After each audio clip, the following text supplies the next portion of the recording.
turn on the music. Let's see here. Boom. Is that good lighting? I don't know. How's it going, chat? Welcome back to another PokéDrama night. You know the rules. We're going to be talking about a lot of topics today. Mainly, our featured story is going to be the Pokemon Crash. The thing everyone is just really worried about. Okay? There's been tons of videos of people saying we're in a crash. Even Alpha Investments made a video predicting that there's going to be massive stagnation for the next couple of months. Reddit is blowing up. People showing their collector charts. It's completely flat. People are panicking. People are worried. So, we're going to talk about it. We're going to watch some videos. We're going to see what's popping. First of all, though, let me shout out the stream on the good old Discord. If you guys want to join my Discord, feel free. It's in the description and down below. It's down below.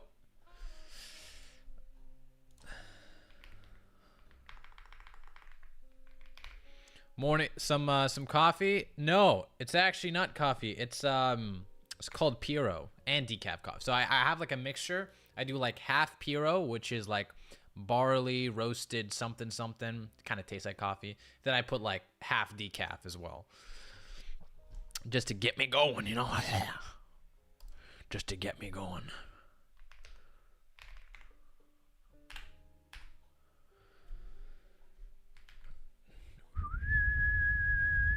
All right, let's say hi to the chat right here.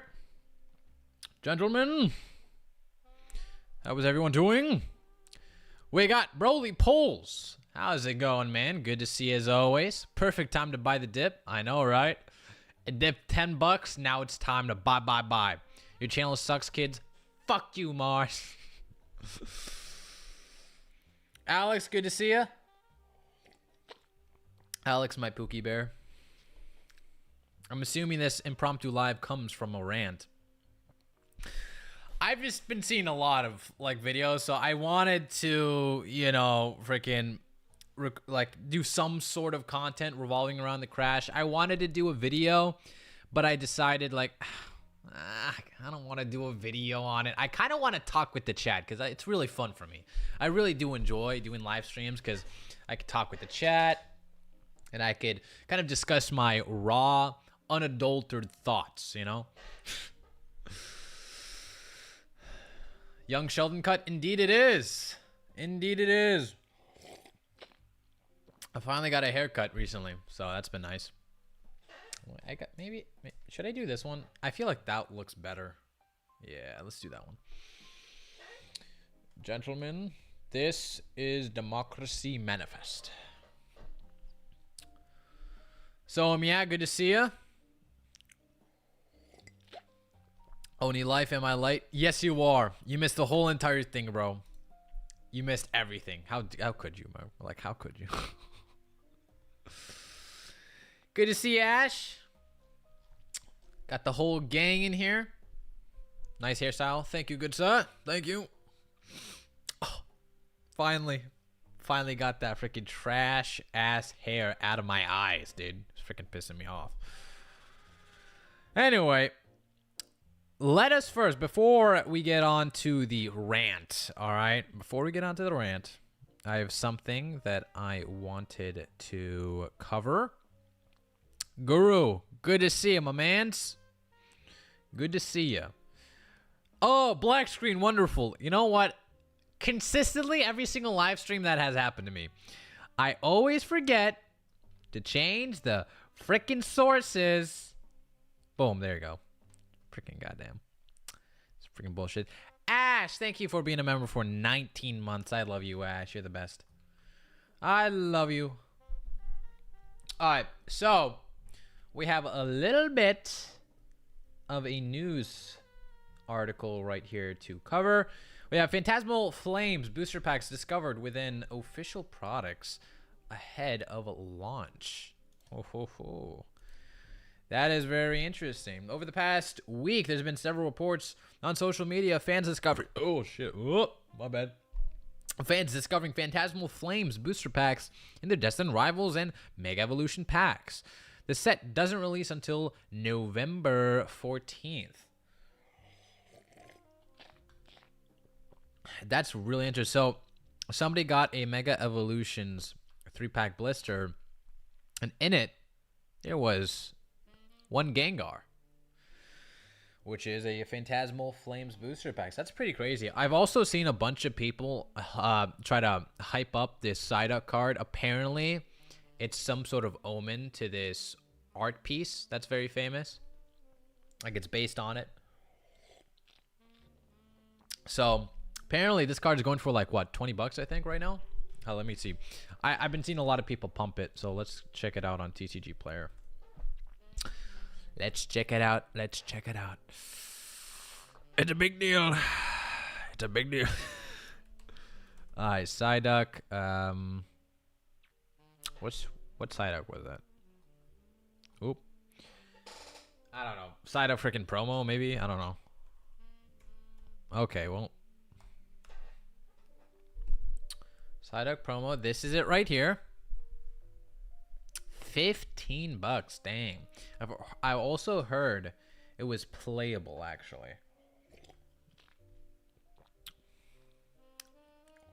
I think it's a playable side. Yeah, okay, that's what I thought. All right.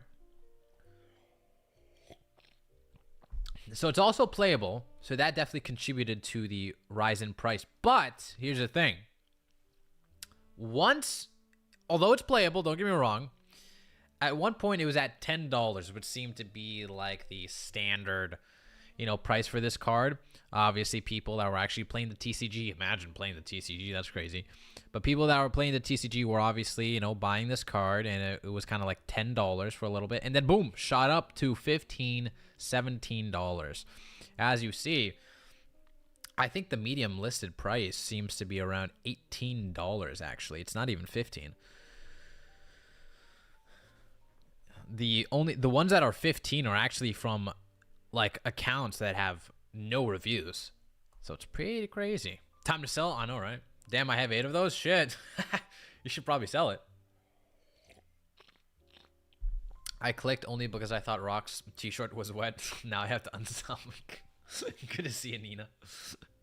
16, 17. Remove the 1. 6, 7, oh!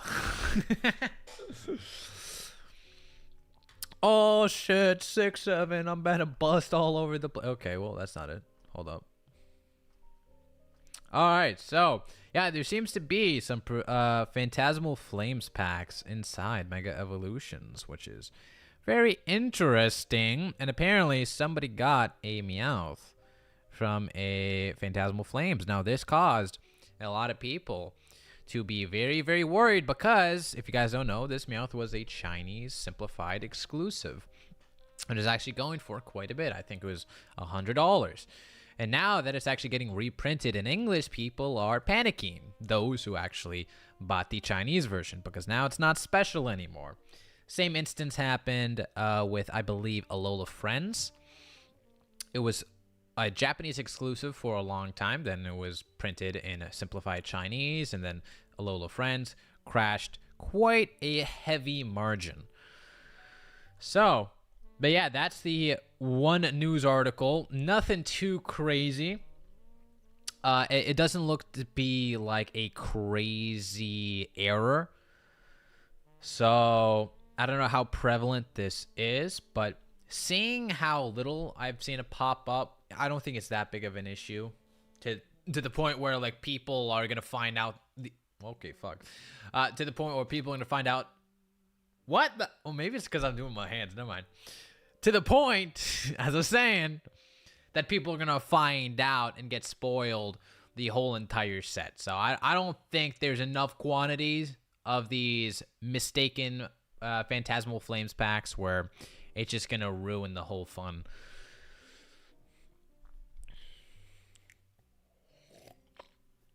Lopunny SIR release on November. Pokemon knows what they're doing. No one is winning this year. True. No, it's a Japanese exclusive promo rock. Was it? Pretty sure it was Chinese, right? Meowth.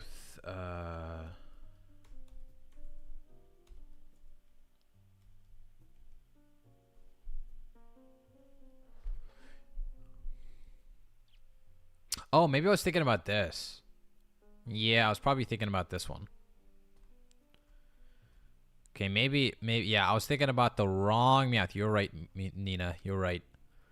So it looks like it was a Japanese exclusive Meowth, and then it's getting printed in Japanese. Oh, sorry, in the new Phantasmal Flame set. Thank you for correcting me. Misinformation. I spread misinformation. Cancel me right now. Okay. They're in the decks in Japanese. Thank you for correcting me. Thank you, thank you. All right, so Crash, baby, Crash, PokeFan, good to see you. So we have 3 videos on the catalog today, or 2 videos, I should say. So first, we got a video by Opossum Bud regarding the Pokemon Crash, and then we have a kind of an underground video right here by the DJ's Poke Center.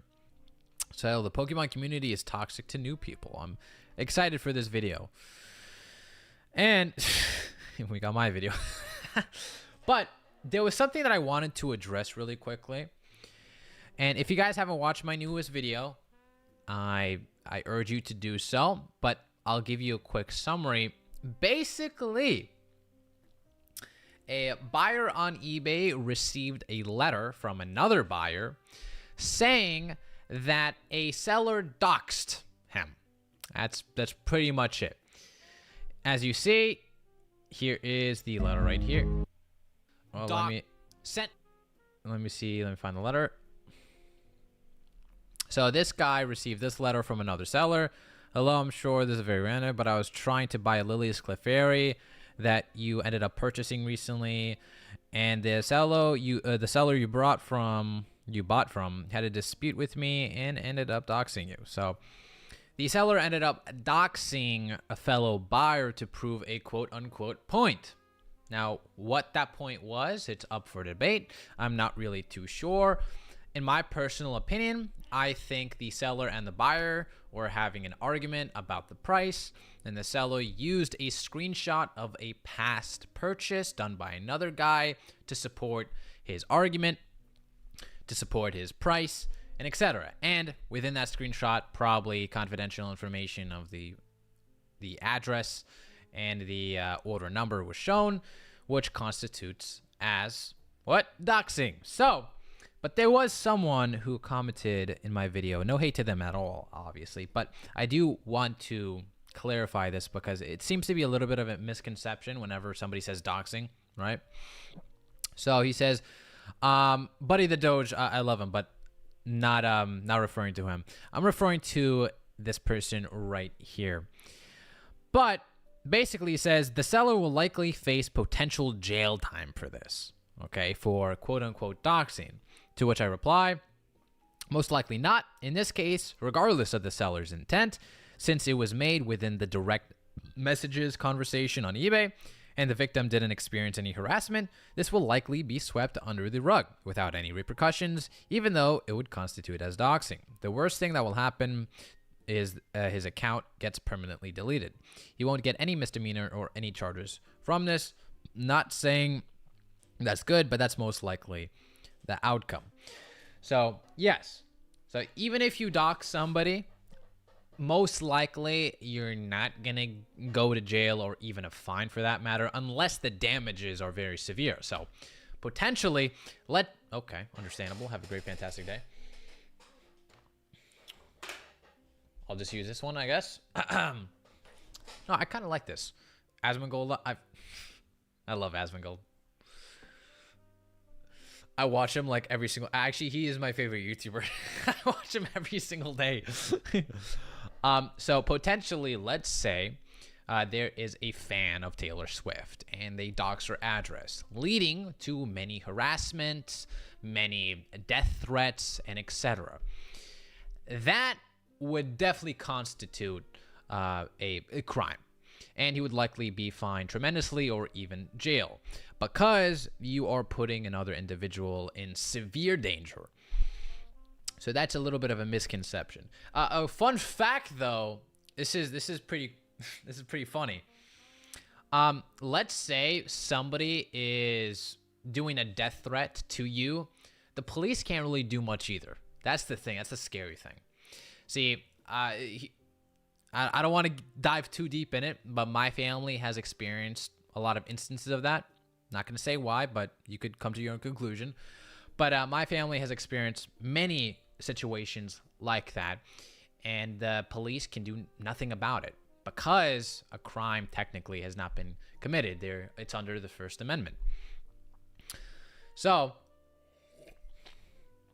it's a little bit scary. Now, the only reason why we're safe now is the person now is sending death threats was actually, he was also sending death threats to a federal agency.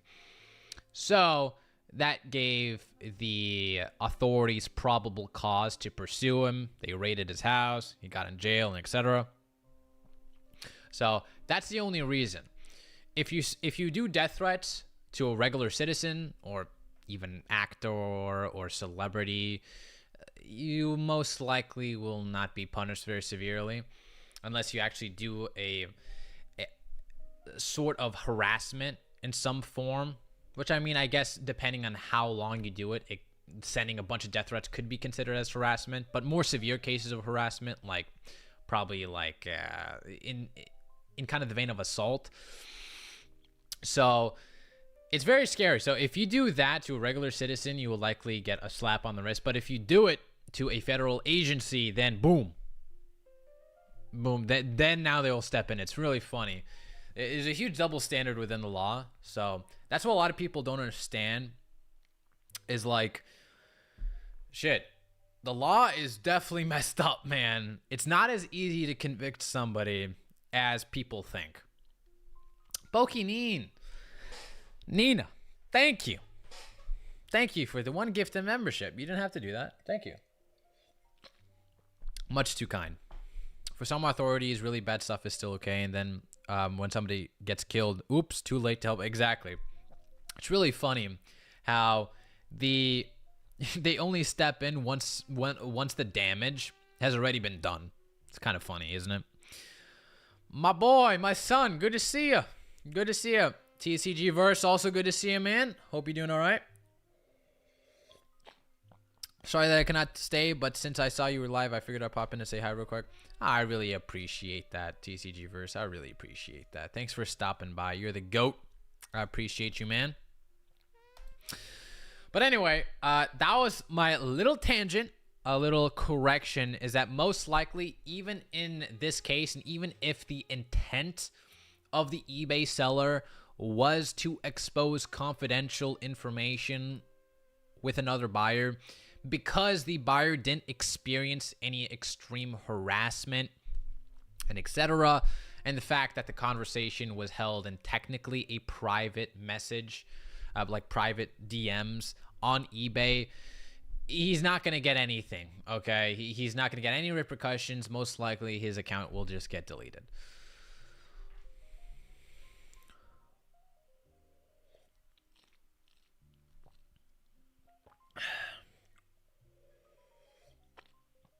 G hasn't been 9 months since he celebrated his 18th. You guys are savage. Don't worry. My son is my son. He's not a grown-ass man. I've confirmed that. All right, so let's have a little bit of a look on today's subject. Oh God, I really want to say it. I can't. I gotta hold my back. Oh, so before we get into watching this video, I'd like to say that Alpha Investments made a. That was wait. Hold up. Let's play that back. Hold up. We gotta play that back.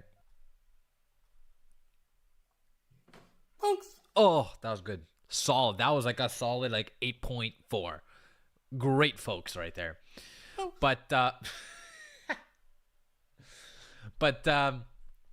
Alpha Investments made a video, and he basically said that there's going to be a lot of stagnation within the market. And it seems to be a lot of people agreeing with him. And as you know, Alpha Investments has a lot of pull when it comes to Pokemon investing. A lot of people look up to him. A lot of people respect him. So his opinion matters very much so, to the point where it could influence the market to some extent, because there's a lot of high-profile individuals who watch him. A lot of rich people who have a lot of Pokemon cards stored. I'm not an adult. That would be weird. Bro watches YouTube on ambient mode. Shut your bitch ass up. Bro looking like a cue ball with hair. Okay, that's diabolical. But he basically said, long story short, I watched the whole entire video. I watch him when I need to go to sleep.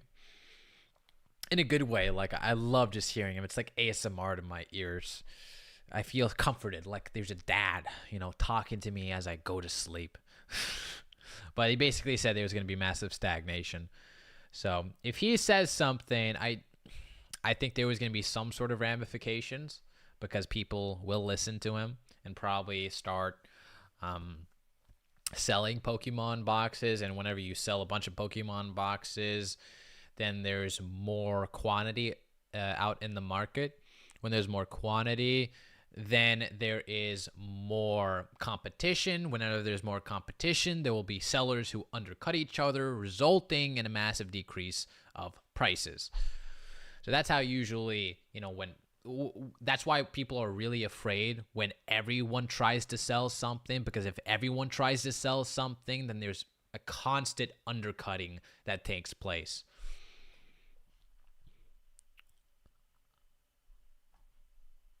But let us begin with Pokemon Scalper's Biggest Fear by Opossum Bud the Third.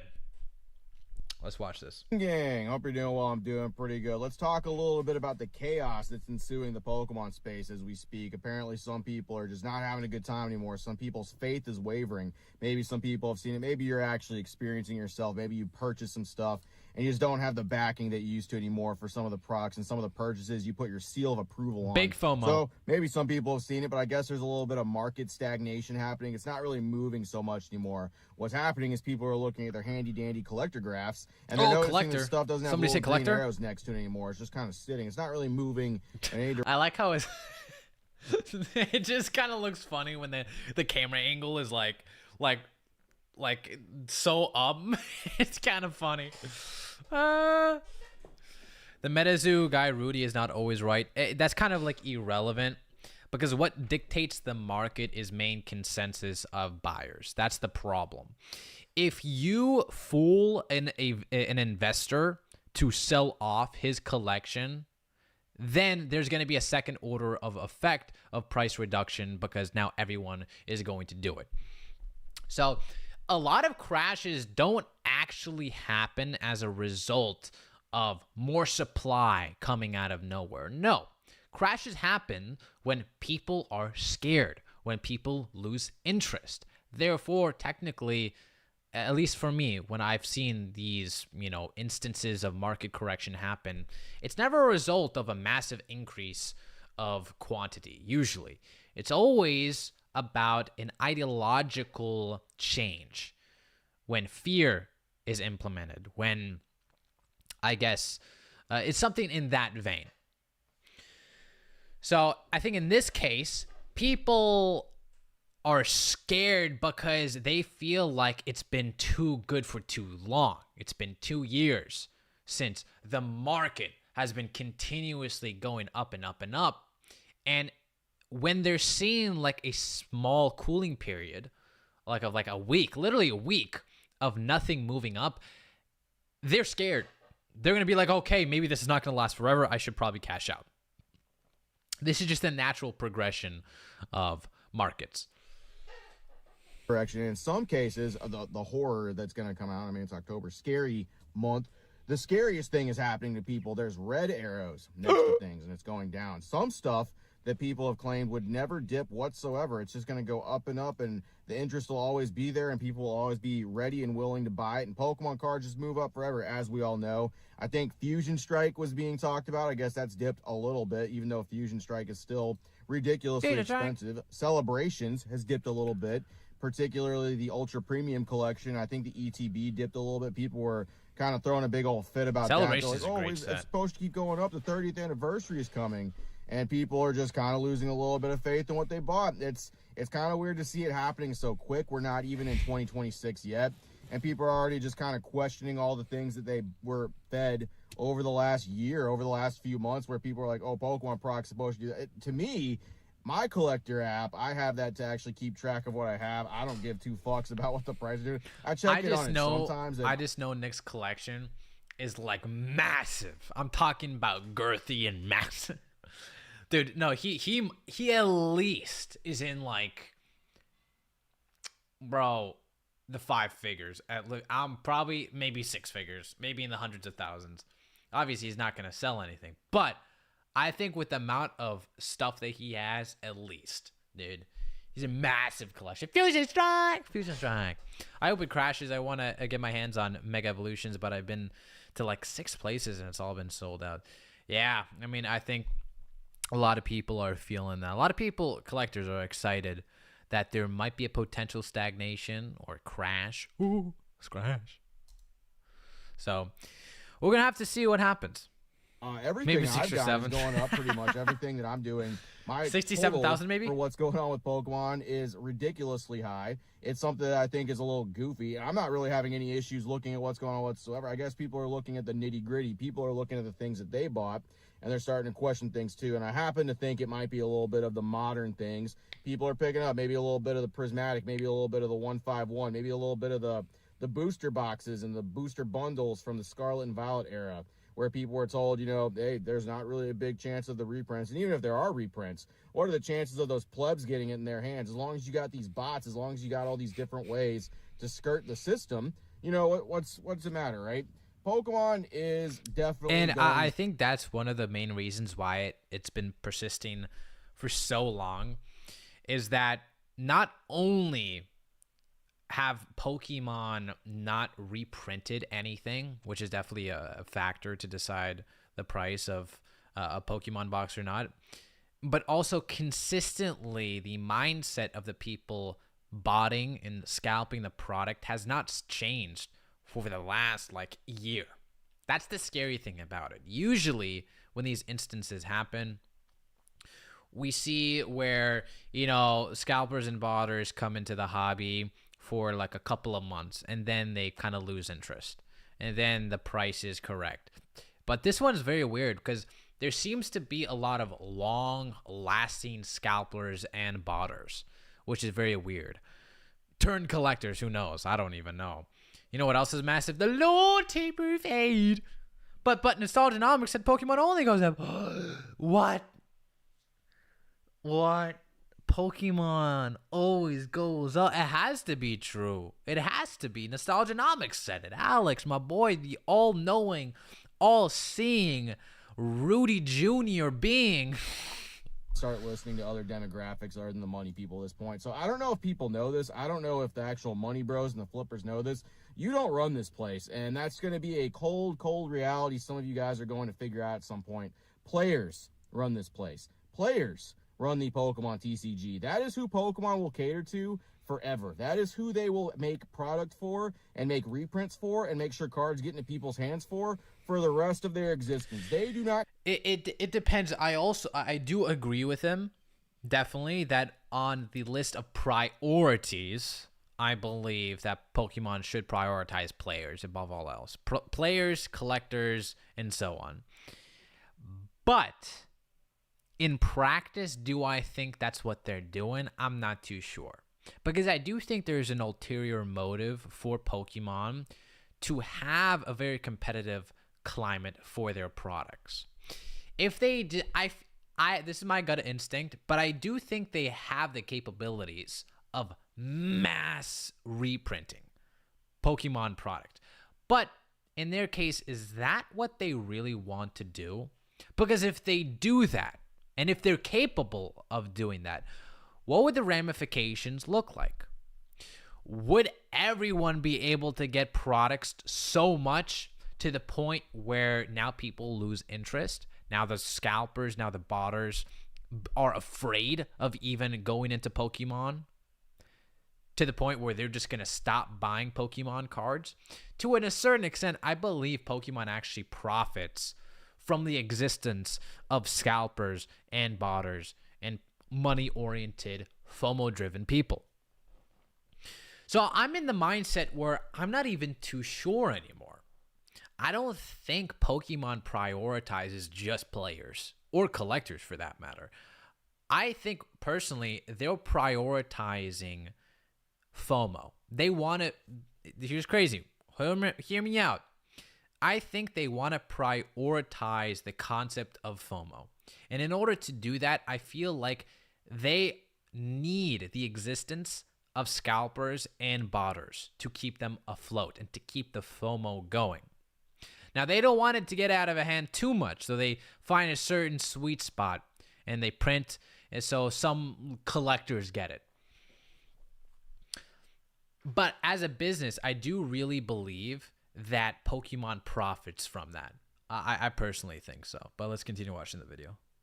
Care what you do on the secondhand market with anything they're doing. They don't care about your job. They don't care about you feeding your family with this shit. They don't care about you quitting your previous employment in order to be a Pokemon seller or a Pokemon influencer because it was your lifelong dream and now you're achieving it. Now Pokemon's ruining it by making all these prints and all this stuff. They don't care about that. They will cater to players. They will make sure playable cards and playable sets get out there in droves to make sure that the tournaments, the TCG events keep happening. That is what Pokemon truly cares about. And it's going to be something people figure out over time. Now, am I going to say that things are going to go down? I really don't think there's actually a market crash like some people are. A market crash is crazy. Some people have the goofiest thumbnails going right now. It's like the straight up just downward arrow where things are just hitting the floor. It's under the floor. It's fucking buried. It's 6 feet under. That's how dead the Pokemon space is if you listen to some people here. Bro, shit dropped like no joke.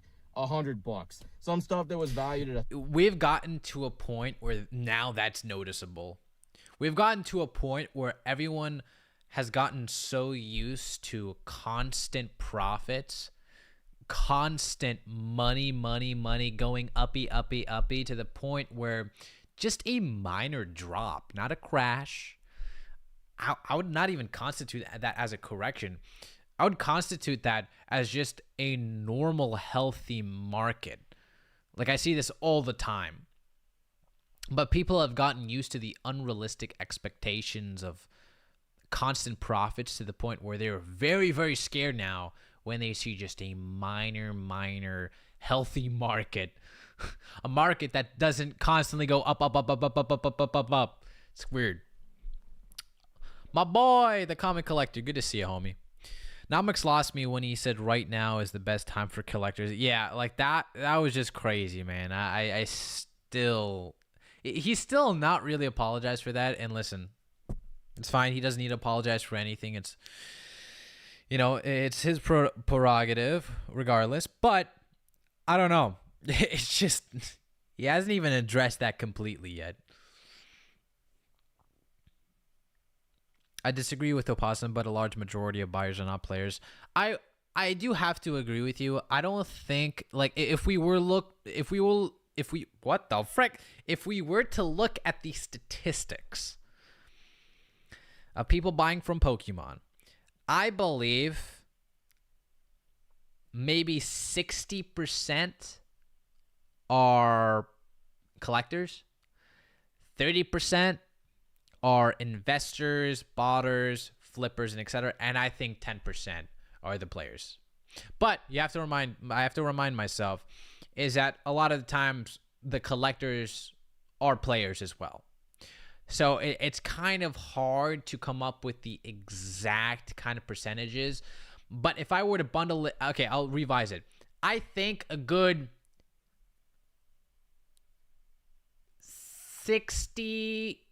70% are a mixture of collectors and players, and then the 30% are botters, flippers, and investors. That's what I would say. I think fatigue is finally setting in. People are tired of these insane prices. I agree. And I think they're very fatigued of making too much money.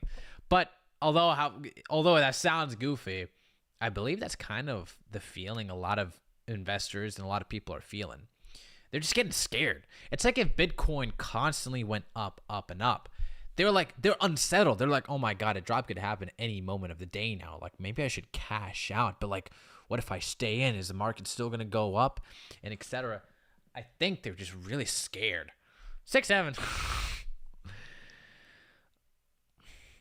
Hey, Rock, is there a reason why Pokemon put out those big collection boxes with 12, 14 packs in them instead of small boxes with 4, 6 packs? I'm not really too sure. If I had to assume, usually I've seen a lot of boxes like that in the past. Like we have the Evolution box where, like with a bunch of promo Evolution cards, and there's like 10 packs in them. And then you have like the Charizard figure box with a bunch of packs in them. But I have seen an uptick of those boxes. I can't really tell for certain what the reason for that is. But maybe they have some extra inventory. Maybe they're doing some slight reprints as well. So that could definitely be a possibility. So, yeah. We got Rubber Mew and Booger Mew coin now. Yeah. A lot of the sales are players. If you measure by single sales of playable cards, it's a better view of how much sales volume is player demand. Yeah, I mean, it just depends on which category you're trying to equate to. So, like, in terms of singles, I would say that the majority are collectors and players. If we look at sealed products, though, that's a different story. And I think that's what Opossum Butt is referring to. When he's talking about, Pokemon is not printing for you. He's talking about the sealed aspect, to which I think, although the players in collectibles are the majority, in some way, I do think the investors and collectors spend more. And the botters, of course. Not the collectors. The investors and the scalpers and botters.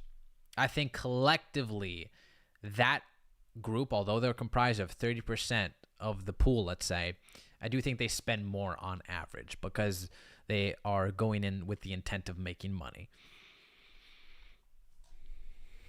$1,000 dropped $100, and that's what we're looking at for people that are actually panicking. The listings for stuff has been popping up more and more. Just peruse any of the Reddits for r/Poke investing, r/Pokemon TCG, r/Pokemon investing, r/Poke. It's a shit show all there. All those shits, man. Just peruse them all. Peruse the Facebook Marketplace. Look at eBay. Look at all the different listings and stuff that are popping up. I truly do think people are kind of looking for an exit strategy because people are getting a little I think scared. it's an excuse. I made a video about opinion. that not that long ago. And I truly do think the fear is being seen. Like, people Ryan, can't good to drive. see They you. can't get in the fucking car with the Tiger anymore because the fear is real. It's controlling them at this point.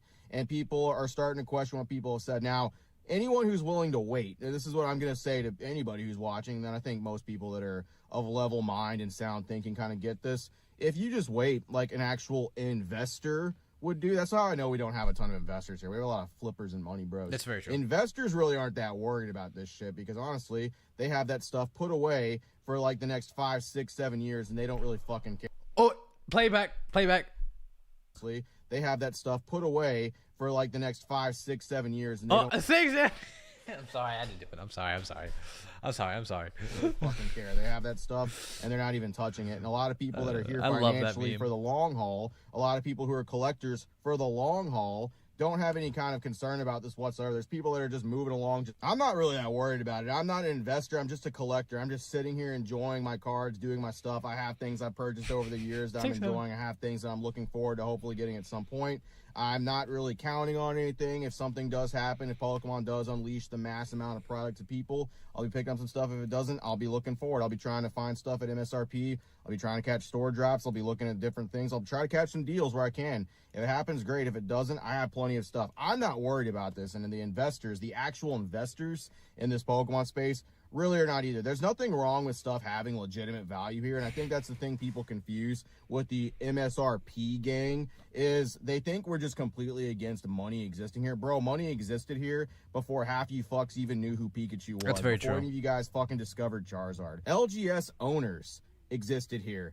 People selling singles existed before y'all were here. There was instances of Pokemon products. Ultimately, the very nature of Pokemon is a collectible. Also, it's as much as a collectible as it is a playing game, like a TCG. So I think there is a little bit of a disconnect with a lot of people. They just assume Pokemon is just meant for, the playing game and just meant for collecting. But if you look at the collecting aspect, it's heavily involved with the monetary value of things as well. Like when you're trading with something, you want to make sure it's as equal of value. Businesses selling these products want to make money and etc. So there's always been an inherent monetary value within the Pokemon card game. There's always been that. Although as much as people don't want to say it is, it's always been like that. It's just gotten far, far worse. MSRP before a lot of y'all were here. So it's not anything like people have anything against money existing here. Just legitimate money is the thing that I think a lot of people, I don't think people feel like a lot of the prices, especially in the Scarlet and Violet era where people are pushing boxes to $400, $350, $500 in some cases. It doesn't feel earned. It doesn't feel legitimate. I don't care if people are cosplaying and buying all this shit and moving this stuff around and just making this money temporarily move. All that money's going to move towards credit card bills for half those people anyway. I don't really care what people think. It just hasn't earned it. Scarlet and Violet is not worth $500 for a booster box. Like I said, it just it doesn't make any sense. Pokemon I was going to react to your video. Hey, how's it going? Good to see you, man. People are really coming to terms with the fact that, like, it's kind of just overhyped. It's overrated. That's what people really think it is. They don't think the cards suck. They don't think the actual sets are garbage. They think people are just too willing to push it up into the Sun and Moon territory and the Sword and Shield territory without it actually earning the spot, without time actually weathering the sets, without there being any kind of legitimate, Yeah, because for like the past couple of decades, there's always been a trend of slow growth. That's why a lot of people feel very anxious when there's pump and dumps. For example, when a card goes up literally like 500% on TCG Player in one day, a lot of people feel like, whoa, dude, that's not normal. Why is that not normal? Because, why? It's the time frame in which that card got to that price. So in a similar sense, I think that logic can also be applied with the current prices of sealed products as well.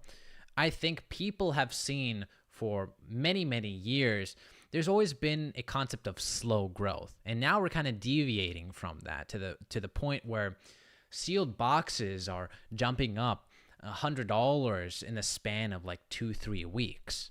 It feels very unnatural and unsettling for people that are in it for a quick flip, at least.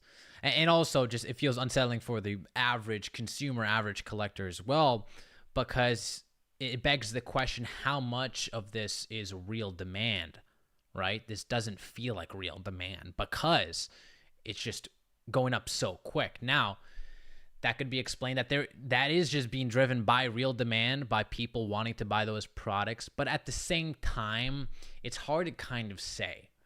It's hard to kind of say that that's precisely real demand. I don't really think so. I think it's like 50-50. I think a lot of the prices, and if you take a deep dive in how a lot of these groups who buy from each other are organized, you would see there's a lot of manipulation that happened in the market. A lot of wealthy people, a lot of whales that influence the market by just purchasing boxes. I mean, if you look at the Destined Rival situation, that was the most recent case where a sealed product was very easily manipulated. It was a collective buyout. And I made that video about it very recently as well. So when people see like a Destined Rivals booster box go from like $250 all the way to $400, they're like, whoa, whoa, that's weird. And like, should I even buy it in the first place? Yes, it is. Yeah, P Pokemon. It's live. 50-50 chance it's live. Hey, Rock. System Me is a reset of the Matrix. Yep. Good to see it, Clay. Oh, cool. Feel free to throw shade. No offense taken. I don't take anything nah, don't worry. I don't really throw shade at people, except maybe Nostalgianomics. Okay, I throw a little shade at that guy. Maybe just a little bit. But I don't really attack people. I just attack the arguments.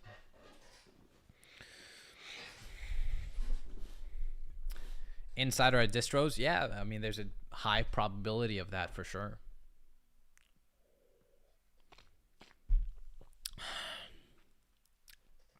I've been saying this since the beginning, and if I go missing, you know what to look into. There's insiders at distros.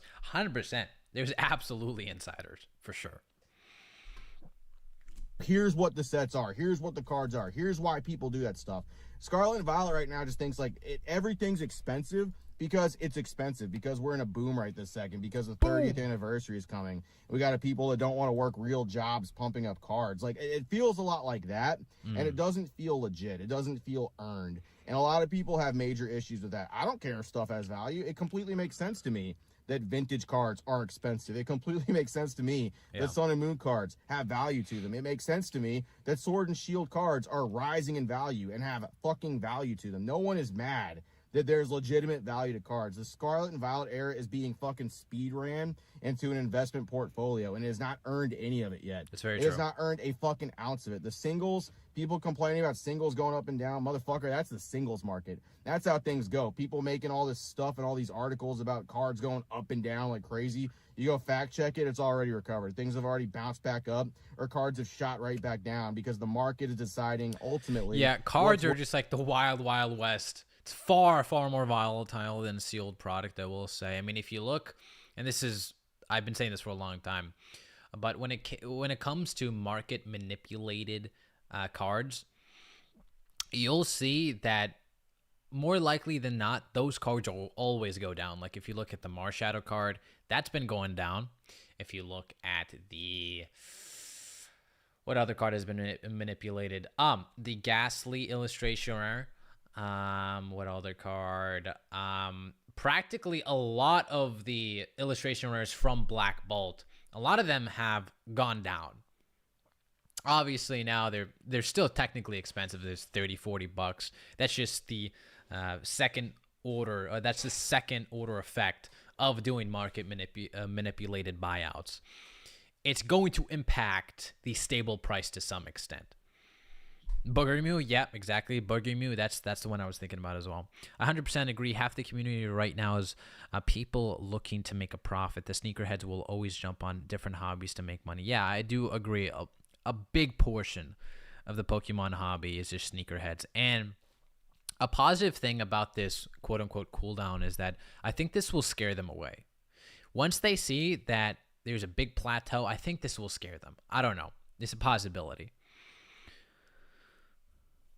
Stuff and what's not, and a lot of it's going to be the older stuff that's retaining some of its value. I've noticed a lot of the Scarlet and Violets actually starting to do the whole stagnation of what's going on. There's plenty of things in Scarlet and Violet that are continuing to go up, but it's kind of some of the stuff that people Drowsy, Excalibur, Handor, yep. People are really putting Monkey, their money into yep. 151, which some of that stuff has gone up a little bit still. People are putting their money into Destined Rivals. Those booster boxes, those are currently going down. They might get to $300 again. Oh man, $300. Oh, people that bought them at $450. That'd be a real shame. Oh no, if I they hope went it back doesn't down fall. to $300. That would be a shame. Just for the sake of having fun here, I really do think unplugging a little bit from just the sake of looking at everything financially and letting the flippers flip, letting the fucking scalpers scalp, and letting the content creator, investor, business bros have their fun. Honestly, those guys don't really bother me so much. They're just free content. They're just free fucking laughing and making fun of content, honestly, because a lot of people,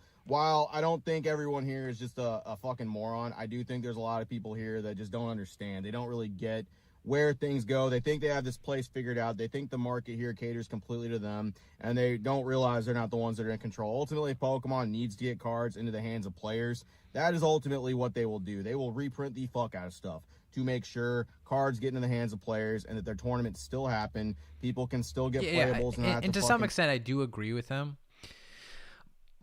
But I also think that right now, that is not the true intent and priorities for Pokemon right now. The more I'm looking and experiencing this boom, the more I'm doubting their priorities.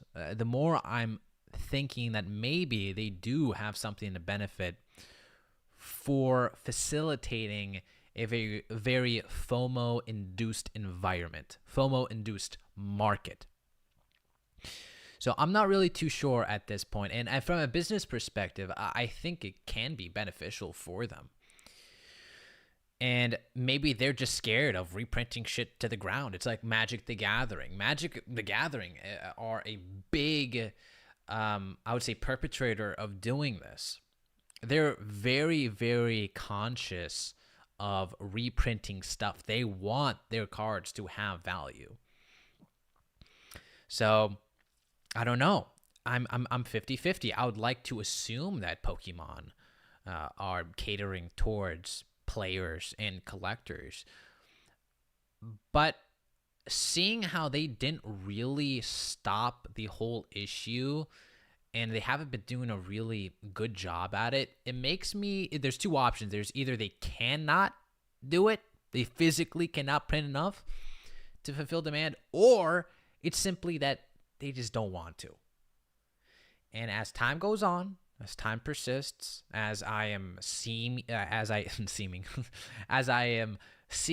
Pokemon market play out, I feel like the latter is becoming more true. I think Pokemon is now benefiting a little bit more for facilitating this environment.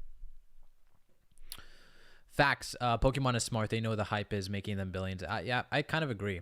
I'd say Pokemon should release more promos dedicated to players, but that still would be bought out. That's very true. That's so true. Wow, when you paused, it made him look high as fuck.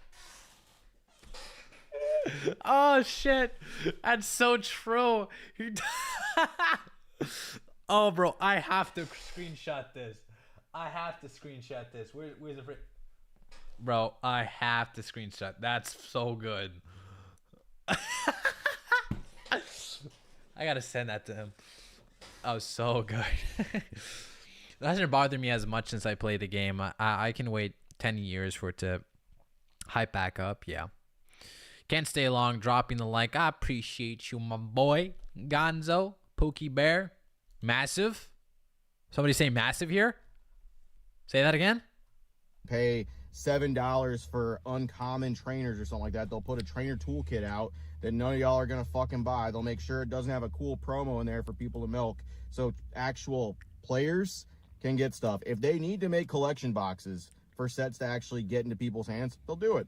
And ultimately, people that are just having fun here opening and collecting, they don't care if they get collection boxes only. They don't care if they get booster bundles only. It seems like a certain demographic of people that are super held up on booster boxes for some reason. People that want to hold on to stuff for that. And ultimately, if you have a booster box for 6 years, it's going to go up. The problem is, are a lot of those guys going to be here for 6 years? Are they going to be here 7 years? Maybe 6 or 7 years. Some of them did show up, weirdly 10 months ago. People are going to show up and maybe they'll leave in another 2 months. Maybe they'll leave in another year and 2 months. Maybe 2 years. And the thing is, like, the funniest part is that Pokemon could make a bunch of collection boxes. They could make a bunch of miscellaneous products in order to cater towards, quote unquote, cater towards collectors and players. But ultimately, bro, a bunch of these flippers, scalpers, botters, they don't really care about that, bro.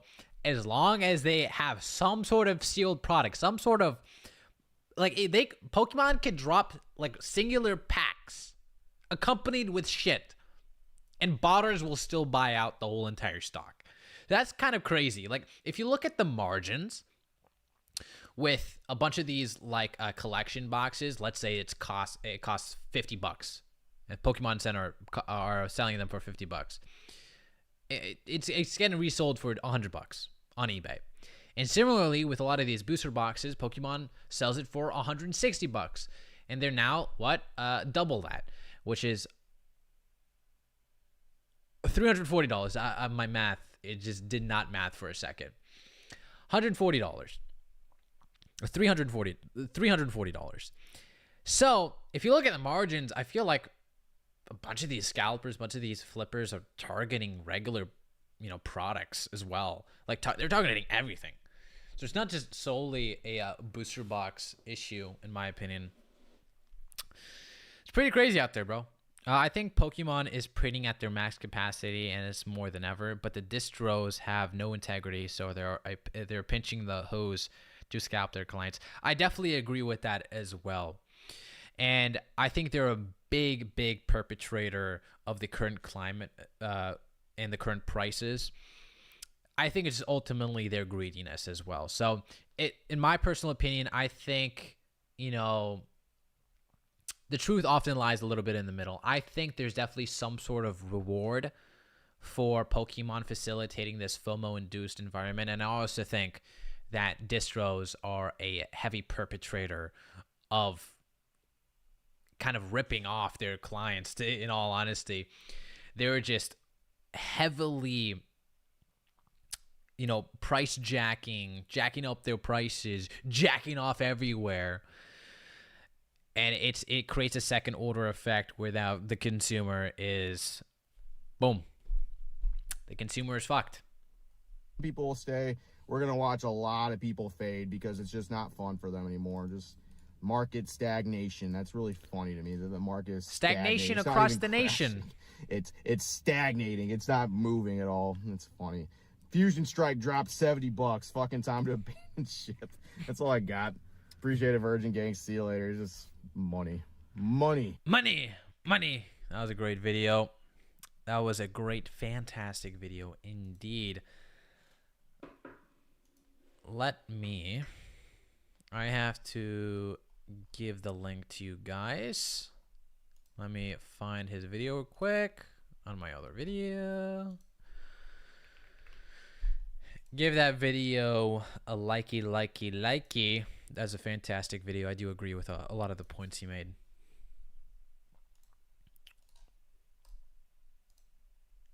Boom, bam.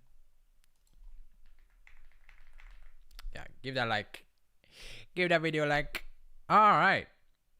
So I think that kind of concludes the Pokemon market analysis. The crash that is coming to us. Pause, coming. So let us watch DJ's Poke Center. Let's see what he has to say about the Pokemon community is toxic to new people. Let's see.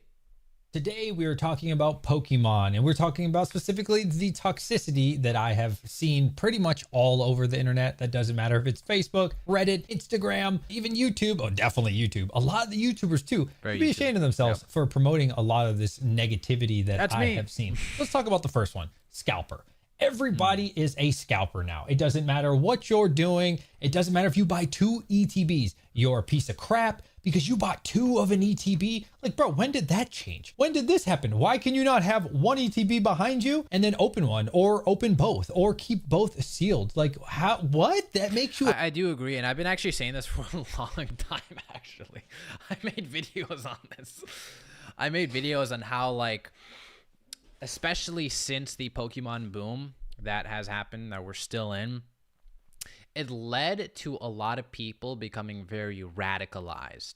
They felt that if anyone is remotely similar or buying anything more than a regular buyer, regular collector, they would view them as a scalper, even though they do not know their intentions at all. It greatly radicalized them to such an extent where, as he said, a person that is buying 2-3 boxes would be deemed as a scalper.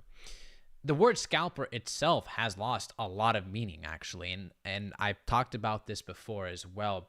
The moment you use a word very frequently, the moment you use a word and you apply it to people that don't fit that description, that word loses a lot of its meaning and people take it a lot less seriously.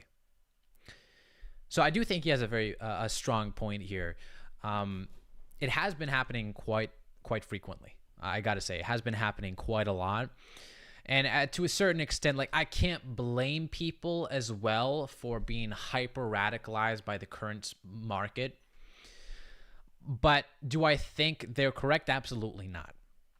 I think this is a huge problem as well. Do I think actual scalpers are a bigger problem? Absolutely. I think they're a bigger problem. But I definitely do think that people are too radicalized right now because of the very contentious, very dire market, to the point where they are blaming people that don't even fit the description in the first place. A scalper? When did this change? When did this happen? The boom. When did these elitists come out and, they kind of created like the textbook of what a scalper is? Because to me, at least, I mean, we probably shouldn't even use opinions on this. Everybody seems to have a different definition of the word scalper, and it's getting annoying for me as a viewer. It's kind of pathetic to see how people are acting with this scalper stuff. It doesn't matter. If you go to Target and the limit is 2 of each item, I've seen so many videos, even Kenny Boulder calling these people scalpers. Seriously, for buying the limit? If you are authorized or allowed and following the rules, you go out and you just find a Target restock, or your friend tells you, hey buddy, come over, they just restocked, and you're super excited and you get... I definitely do think people are a little bit too careless when they label somebody a scalper. And I've been very careful in the past, and even I've actually messed up one time and I called a person a scalper, even though definitionally he wasn't. And I made a follow-up video saying, you know what? I apologize. I'm a very big advocate for using terms accurately. I'm a very big advocate, because the moment you use a term inaccurately, that sets an example towards other people, and other people will use then that term inaccurately. And then it's kind of like a domino effect of now that term has lost its meaning. And then later down the road, then you have people that don't take that term seriously at all, to the point when those situations do occur, they ignore them. It's kind of like the whole racist, sexist kind of terminology. When people use that term and they applied it to every single person, it lost its meaning to when an instance of a person actually being racist or sexist do occur, they don't care. People don't care anymore. That's the problem. So, and unfortunately, that's just the second order effect of having a Pokemon boom. You're going to have those people that use those words irresponsibly. 2 ETBs and you get 2 booster, whatever. You get like little loose packs. Suddenly you're a scalper. Really? Is that what a scalper is? I mean, come on, guys. We got to do better as a community. It's really toxic, and it's just honestly irritating and very sad to see adults and other YouTubers promoting this type of behavior. If you know any YouTubers like that, feel free to let them or name them in the comment section, but I don't need to go out and name every single one. I mean, you guys kind of know the vibe that I'm talking about. Another type of toxic person that I have been seeing within the Pokemon community, and please understand, this is not all of them, but there is so many like OGs that just keep bragging about how long they've been around this community, patting themselves on the back, man. And I leave in their comment section, I'm like, dude, if you keep patting yourself on the back, your arm might fall off. You look at yourself in the mirror. I'm so cool. I was around for XY. I was here for Sword and Shield. I'm awesome.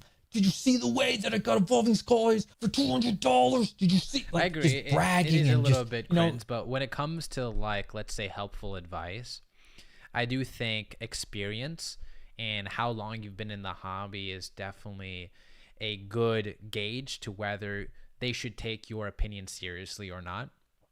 Like if somebody just brand new comes to the hobby, like, well, let's say 1 month, and they're just saying, yeah, this is the market, this is my predictions and whatnot, their opinion is going to hold a lot less value than the person that's been in this hobby for 15 years. That's just how things work.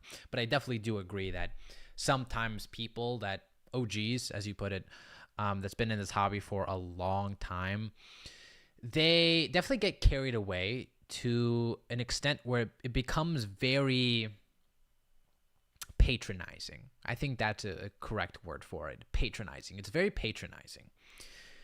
So I definitely do agree with him, but at a certain point, also people that have been in this hobby should be taken seriously to some extent as well. When new people come in, is that welcoming? Like, is that the type of community that we would like to have? I know I sure wouldn't. I've been around since Pokemon first started. And then as I got older, got out of it, got into some other stuff, came back, got out of it again, you know, in and out. But definitely, it's really sad to see. I just saw a guy who was brand new to Pokemon. I met him at this GameStop, and we're not best friends or anything, but I met him and he said he just started last week. And for me, I was like, that is so cool seeing Pokemon grow. New people come, but a lot of these like OGs, people who've been around for quite a while, and again, it's not everybody, but you're starting to see this more and more, even with the YouTubers, man. These guys just came out during Prismatic. These guys just came out during Sword and Shield, or they just came out White Flare. Seriously, is that what we're doing? I think the reason why like a lot of OGs tend to mock people who recently got into the hobby is because the intentions of the person. Why did they get into this hobby at this current period?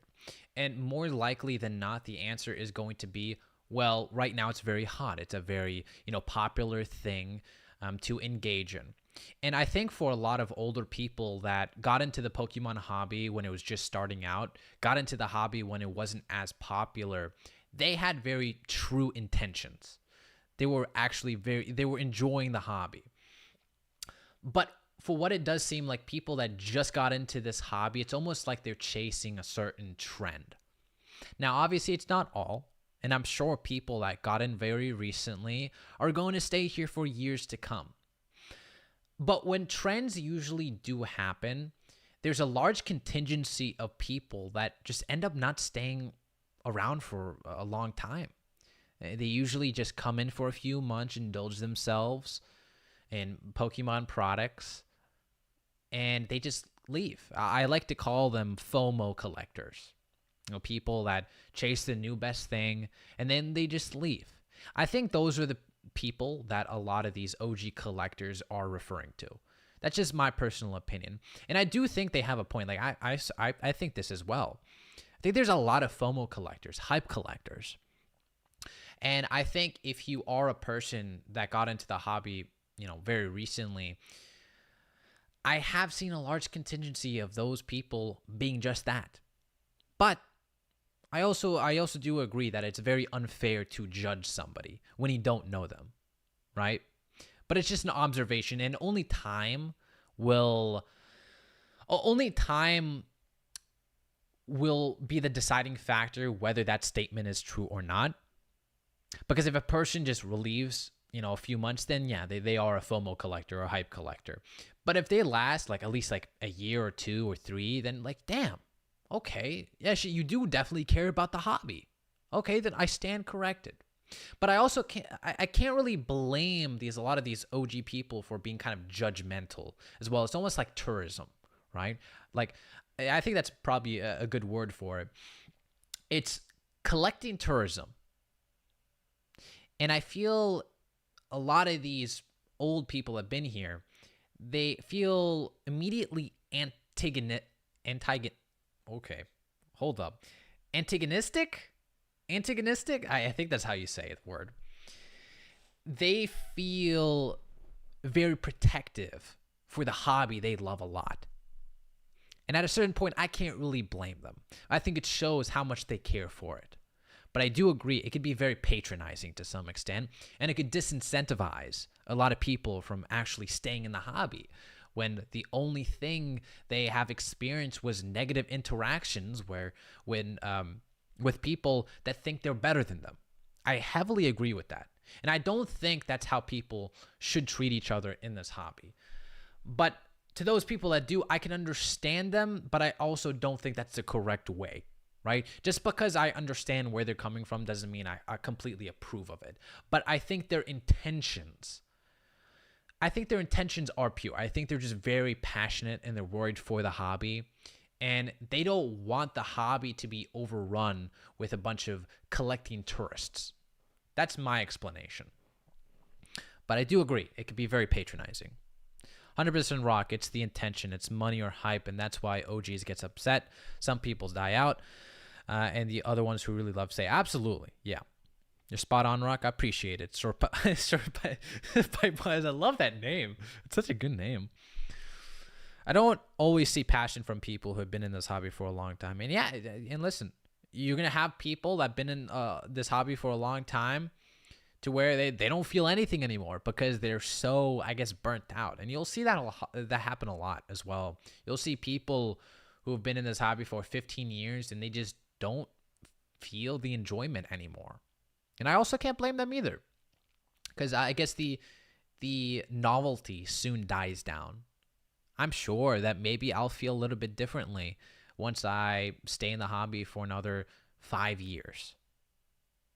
I think there's a chance. Maybe I'll feel differently. Maybe I'll feel, like these Pokemon cards are cool and all, but like I'm kind of getting tired, man.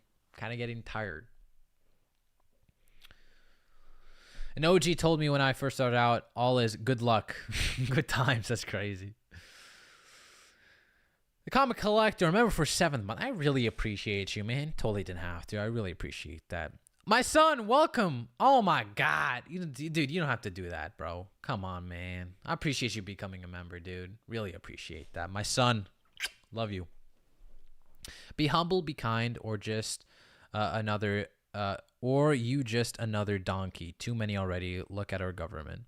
Yeah, like I've always go by this rule, and it's treat others how you want to be treated. I definitely think that should be a golden standard rule for a lot of these people, new or old. But I think in order to understand both sides, we have to look at our intentions and why we say these things that may be perceived as hurtful, because maybe it's hurtful to hear, but maybe it's not as hurtful once you understand where they're coming from. I think that's kind of like the place where I'm trying to get at. That really the type of person that you want to be around? Like, I don't know. I sure don't. I hate the negativity. I hate how it's just, if you're not around since the beginning, you're just not real, man. You're just a crypto bro. Everybody's assumed to be a crypto bro or like an investor or something. It's just pure toxicity. And I don't know where it's stemming from. Maybe it's because the views, right? If you go on YouTube and you title a video and you say like, everything is amazing, nobody cares. But if you bring in negativity, you talk about the bad, you get a lot of bottom dwellers and these people who just love to cope and just get so angry that they can't get any Pokemon for MSRP. And they love to be known like MSRP gang. That's the next person. MSR. I'm in for the money. I have kids and 151 in my basement. No, that was good. That was good. Man, I ain't buying Space nothing unless it's MSRP. And they're gonna suck down the entire community, right? I see it all the time. Somebody on Facebook is like, dude, I'm so happy. I collected these boxes, or I saved up my money, their own money, by the way. Like, why do you care what other people do with their money? And now I'm opening up this stuff with my kids. Not that you should ever have to justify anything to anybody on the internet, but it automatically seems like you're guilty. If you don't seriously like show this is what I bought, and then in the comment section, if you didn't prove this is exactly like every card I got, I've seen people in there, they'll post like random stuff, right? They'll just post like, oh, these shit card. I'm just kidding. What, you collect Scarlet and Violet? Ha! Collector tourist. Get out of my hobby. These are the cards I got or whatever. And then somebody's like, oh, that's not true. You didn't get enough SIRs. You didn't get enough IRs. That's not true. Everything is just a lie. Everything is like, you're a scalper. Or if you paid market, you're a piece of crap. Just not a welcoming experience right now. And I want to know, like, how could that change? People just need to relax. How it could really change in my eyes, to be happy for other people when they get stuff, dude. My friends, for this GameStop, they ended up getting a booster box. I did not. You know what I said? I wasn't like, oh, you guys suck, dude. I was like, yo, good job, dude. I got a nice hit. Nah, fuck all those people. I want those boxes. If my friend gets a box, hell, bro, I am going to his house. I'm breaking the window because I know the location of the window, okay? I have the whole entire house. I have the blueprints of it, bro. So what I'm going to do, I'm going to go into the backyard, and then I'm going to the left window, which is actually the window to the office, the only office in the house. Once I do that, it's going to trigger an alarm system, but don't worry, it's only going to last for 30 seconds because I only need 30 seconds to go in and out of the house. Then there's going to be a shelf on the left-hand side, right? And then that's where all the Pokemon boxes are. So I'm going to take those Pokemon boxes because he got them at GameStop for $160 and I'm very jealous. I'm going to take that box, I'm going to get out of the house, hop over the fence to my house, and then it's going to be all good.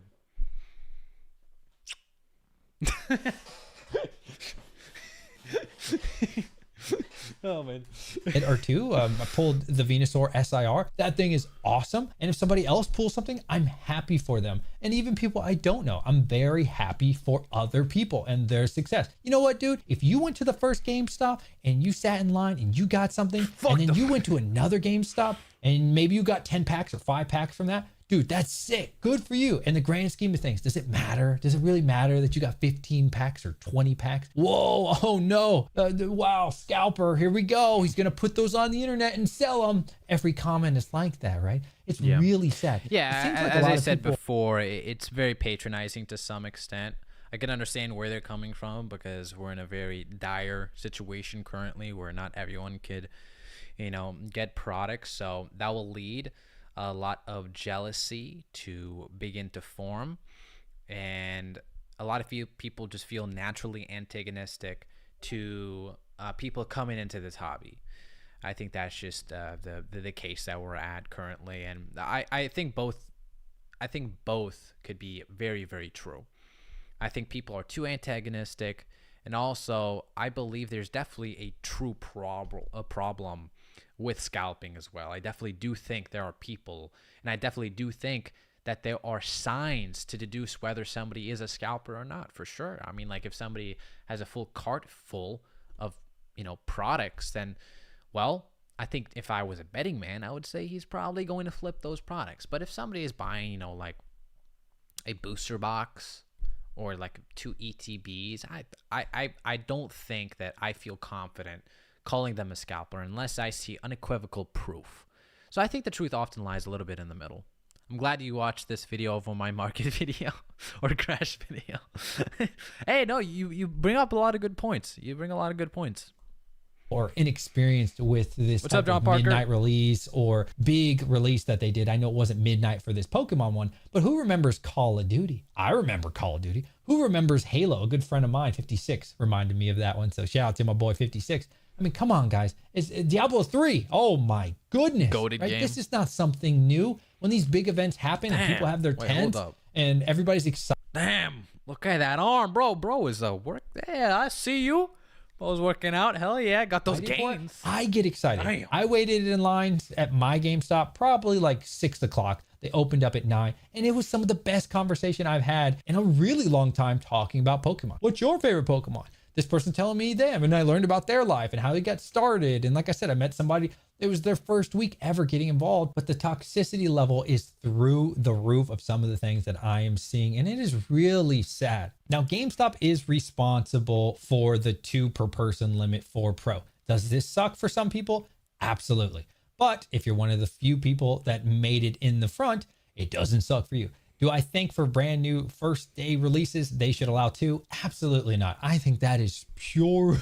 See you later, Fang. I gotta bounce rock. We should jump on a podcast sometime. Absolutely, dude. I'd be down for sure. Absolutely, brother. I'm there for that. But have a good night, Fang. I appreciate you for stopping by. As always, I love hearing your takes. You have great takes. Some might say you have the best takes, quite frankly. You're a great guy. You're a great guy. Have a good night, my sweet baby Pokefangs. Crash, but it must be a marketing scheme. It's got to be working for them. They're continuing to do it, right? If you know you're going to have 1,000 customers, I'm just making this up right now, and maybe only 500 of them were pro members. Well, now they know they could get 2, even though they won't actually get 2. Maybe now they get 700 signups. So obviously this is good for their business, and this is something they're probably going to continue to do.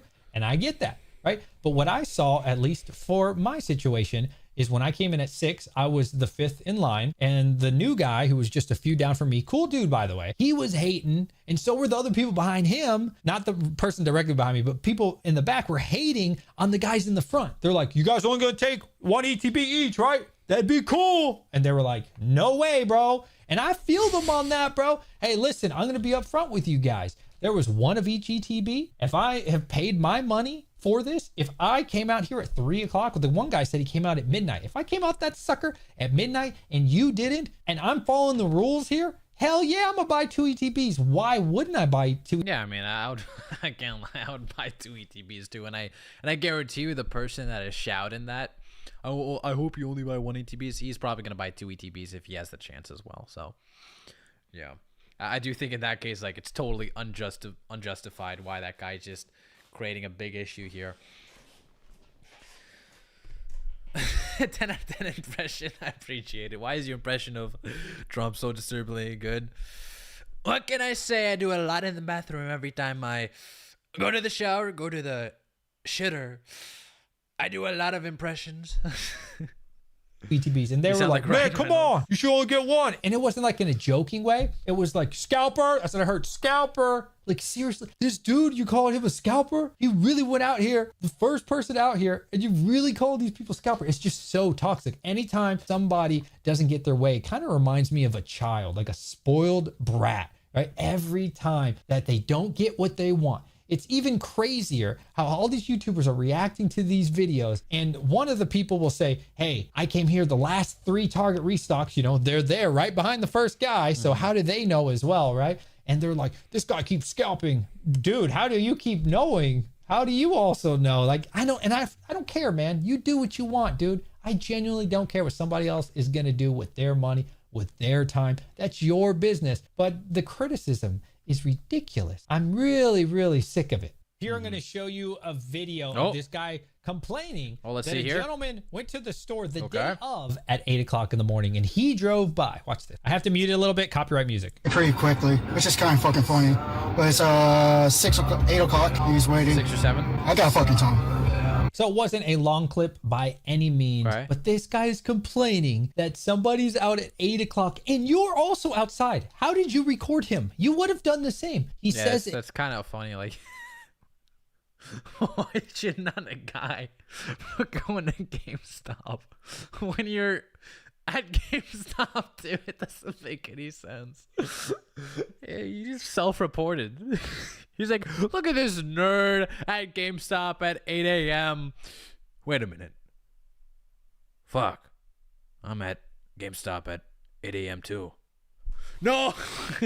in so there funny. Or in the comment section, if you actually end up watching this and reading it, that, yeah, there was already 5 people out there at 8 a.m. Dude, the store opens at 10. Are you a freaking noob? Seriously, bro? Are you a noob? You think at 10 a.m. that's when people start lining up? And then what? You just hand them out freely, like equally? Bro, it's PvP out here. Are you kidding me? First come, Do you first not serve. know this? It's like a war zone. Pokemon is literally PvP. Bring out the 9, guys. You know what? I have a great idea how to decide whether somebody gets all the Pokemon boxes.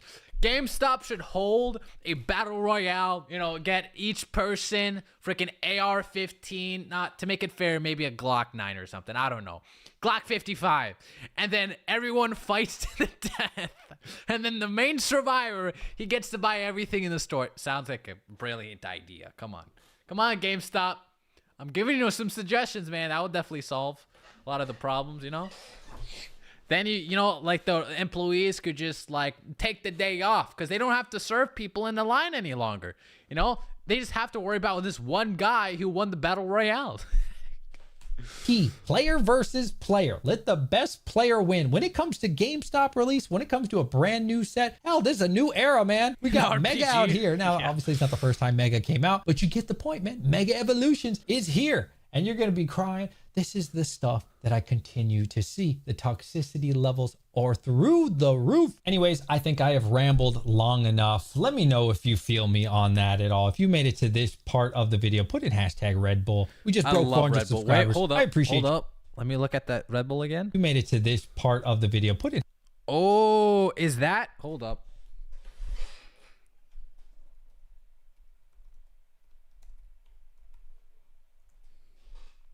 Hold up here. Yeah, that's the monk fruit version. Hell yeah, my boy got taste.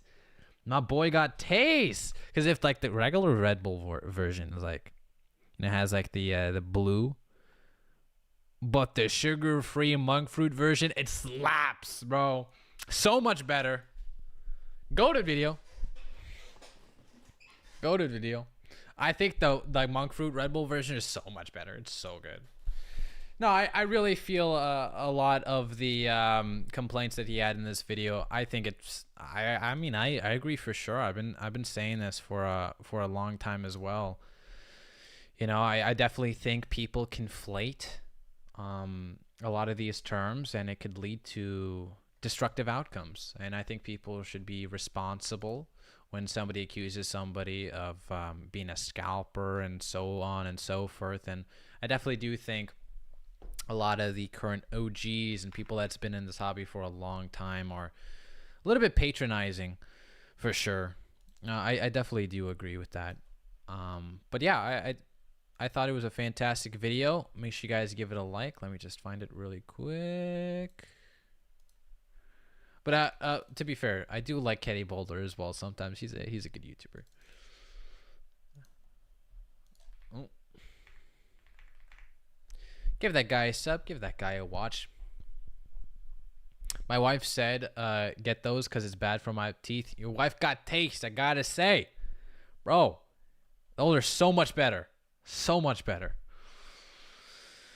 No way, this community is toxic. Yeah, it's pretty toxic, I will say. But def sugar free, don't do that shit. Nah, bro. Why do you guys believe in the sugar? It's the best. What are you talking about? I have monk fruit all the time. People complain about sugar-free stuff. Oh my god, you're gonna have cancer. Ah, womp womp. You know, people say that aspartame can cause a increase of, you know, freaking cancer because there is menthol. There was another one. There's menthol. I forgot. It breaks down into 3 components in the body. It's menthol, ascorbic acid. No, it was a different one. Menthol, 3 main components. Okay, regardless, I forgot the other 2. It's menthol, something else. But they get break down into the body into 3 components, and people think that, oh, because of this one component, you're gonna have an increase of like cancer or whatnot, right? But here's the thing. That same component is found like 100 times more in like steak or like eggs or like natural foods too. And obviously you can make the argument that something that's created unnaturally is going to react to the body differently than something that's created naturally. But I will say there's a lot of studies to suggest that they get dissolved into the body the same exact way. I think sugar-free shit is the best. Peak.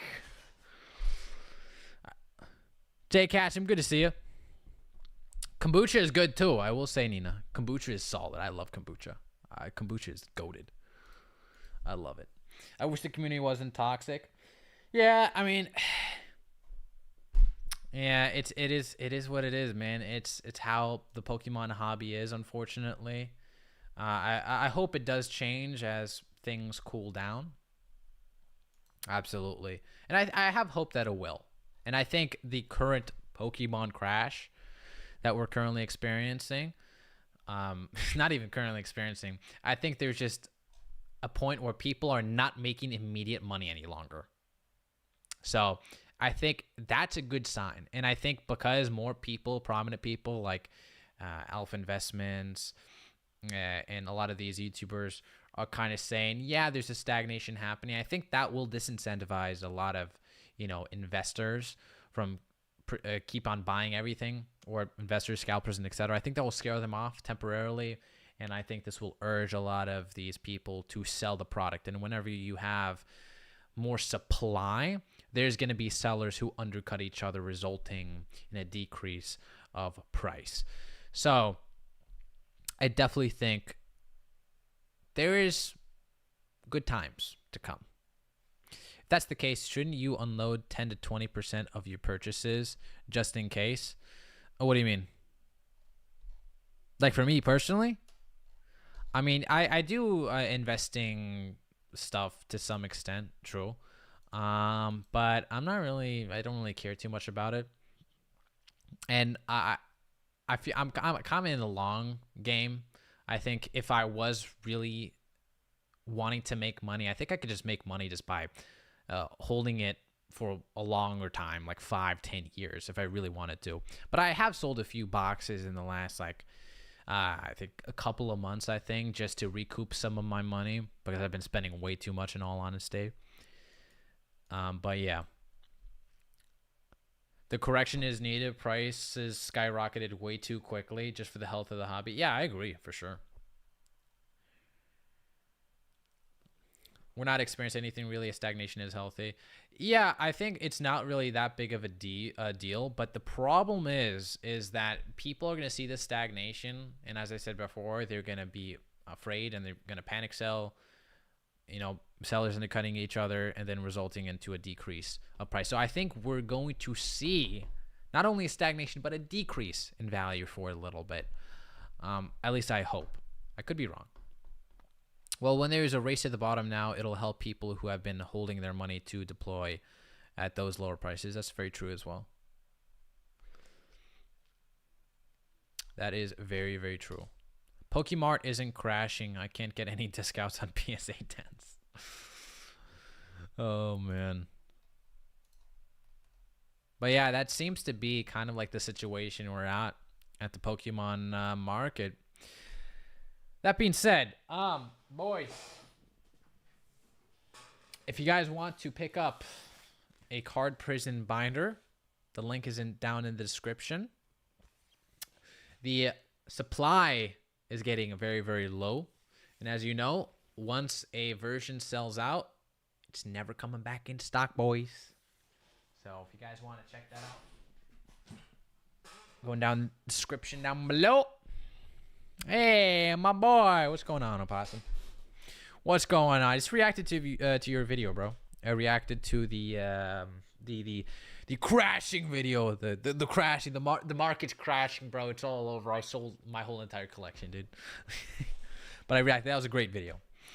That was a fantastic video.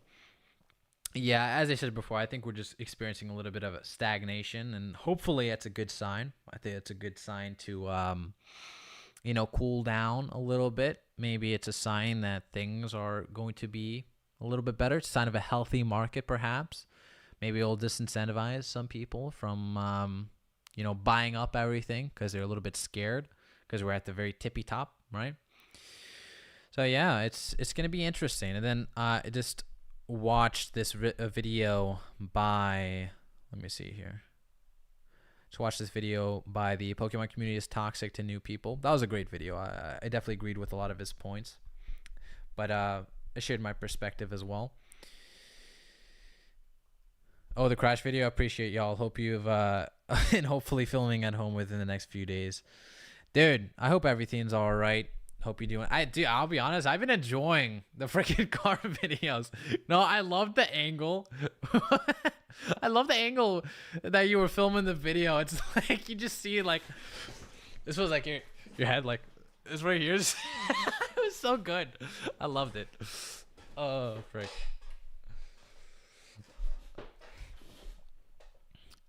Yeah, Rock now has to start an only Rock fans. Oh hell nah, bruh. Oh hell nah. Is card prison binder scalpable? Hey, who knows? Scalp my binders, bros. Scalp my binders. Good night, my son. Good night. I appreciate you tagging along and watching my wonderful, exquisite stream. The no neck angle grinds me up a lot. Glad you've been liking that, Rock. Yeah, it was great. I've been loving it. And yeah, you've been cooking with those videos. I agree with a lot of the points you made. Oh, but I would hate to do this, but I think that's where I'm going to end off the stream, unfortunately. I'm an hour and a half in. I'm getting a little bit tired. It's 10 o'clock. So I'm probably going to rocket scalping quail legs. God dang you. But I appreciate everyone for stopping by. I appreciate you, Nick, as well, for coming in. Thanks for the free content. Appreciate also Poke DJs as well for his video. I liked it a lot.